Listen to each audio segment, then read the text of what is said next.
जर चुकून सुद्धा घरामध्ये ही मूग डाळीची खुसखुशीत अशी कचोरी बनवली ना, तर घरातले तुमचे नेहमी कौतुक करतील. इतकी जबरदस्त चवीला ही मूग डाळीची कचोरी लागते. मग ही बनवायची कशी? 2 तास भिजवलेली मूग डाळ ना मिक्सरच्या भांड्यामध्ये टाकून अगदी मध्यम भरड काढून घ्यायची. त्यानंतर ना गॅसवरती तर तव्यावरती त्यानंतर जिरे, धने आणि बडीशोप छान अशी भाजून घ्यायची. थंड झाल्यानंतर ओबड-धोबड मिक्सरमध्ये बारीक करून घ्यायचे.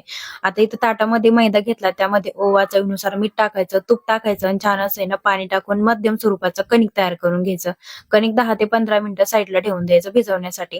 आता कढईमध्ये इथं तेल टाकायचं. त्यामध्ये ना 4 चमचे बेसन पीठ छान असं भाजून घ्यायचं. बेसन पीठ भाजल्यानंतर इथं धने जिरेची भरड याच्यामध्ये टाकून छान अशी परतून घ्यायची.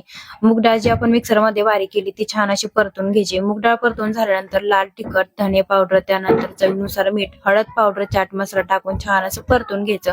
हे सारण थंड झाल्यानंतरच इथं मळलेल्या कणकाची छान अशी वाटी तयार करून घ्यायची आणि त्यामध्ये स्टफिंग म्हणजे हे मूग डाळीचं मिश्रण छान असं भरून घ्यायचं आणि त्यानंतर ना इथं कचोऱ्या छान अशा तयार करून घ्यायच्या तळहातावरती. आता कचोऱ्या छान अशा तयार झालेल्या आहेत. मध्यम गॅसवरती तेलामध्ये छान अशा गोल्डन रंगाच्या क्रिस्पी होईपर्यंत तळून घ्यायच्या. या कचोऱ्याना तुम्ही प्रवासामध्ये नेऊ शकता आणि प्रवासामध्ये नेण्यासाठी मी इथं वापरत आहे ओळीचा हा पेपर स्नॅक बॅग इथं वापरत आहे. यामध्ये पदार्थ अगदी मऊ आणि गरम राहतात, न्यायला देखील सोपं पडतं. तुम्हाला सुद्धा हवं असेल तर Amazon, Blinkit आणि Zepto वरती सुद्धा अवेलेबल आहे. नक्की ऑर्डर करू शकता.